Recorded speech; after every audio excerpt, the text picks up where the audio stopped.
мама Юлія.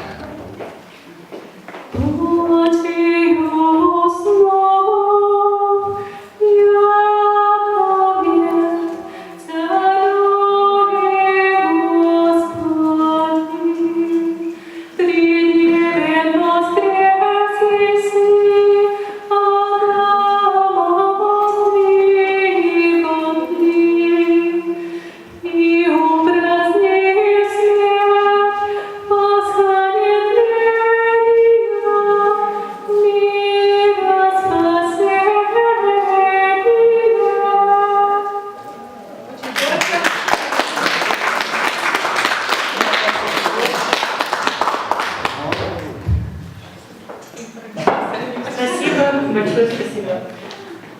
Так, среди нас есть и юмористы. И сейчас к микрофону мы приглашаем Миколу Миколаевича Дидюка.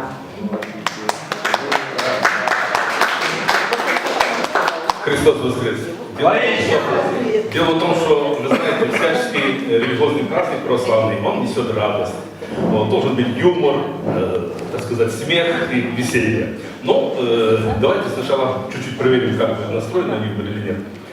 Вот первый такой.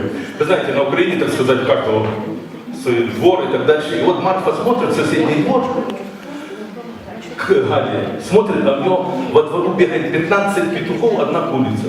Говорит, Галя, что это такое? Это же неправильно. Должно быть 15 кур, один петух. Как же так? Марфа, иди, твое дело. Да, Галя, ну как же так? Слушай, Марфа, ты же помнишь, что жила всю жизнь своей пьяницей, намучилась. Пускай моя курица хоть нарадуется. Вот, еще такое. Подтвердили еще, потом насажу еще. Или еще в дуре. Вы знаете, раньше, вот, хорошо, пою, да, дальше. Я тоже когда-то раньше пел. Вот помню, вышел, пою песню «Широка страна моя родная», или даже не помню, или, по-моему, «Верховина видна маты», там, помните, «Не украдешь, не будешь маты» и так далее, и так дальше.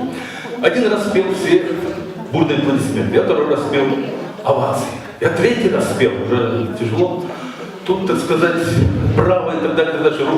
Вы меня простите, но я не могу больше петь. А сзади один говорит: пой, пой, пока не научишься. Вот с тех пор я рассказываю байки. Так вот, байка називається «Гонорар». Ворон сала дістав грам, напевно, з 200, примостився на осиці і зібрався їсти.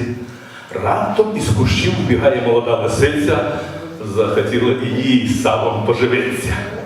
Мовить ворон вона: ти прекрасна птиця, а могучий голос твій в оперу годиться. Заспівай же, дорогий, я тебе благаю, твій прекрасний баритон я люблю без краю.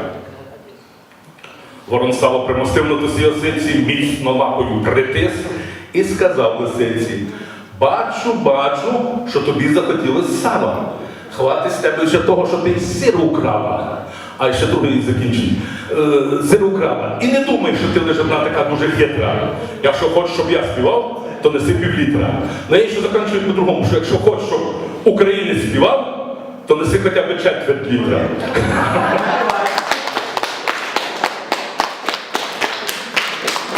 Спасибо, Микола Миколаевич.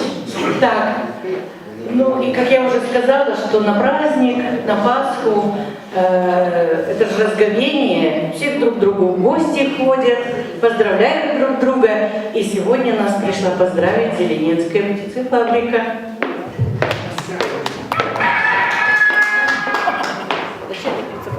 Девочки, не слушали за мной, девочки мои.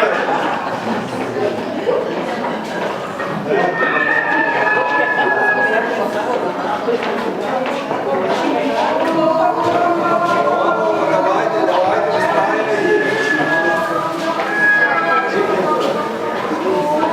Ривненько, ширинку, становитесь.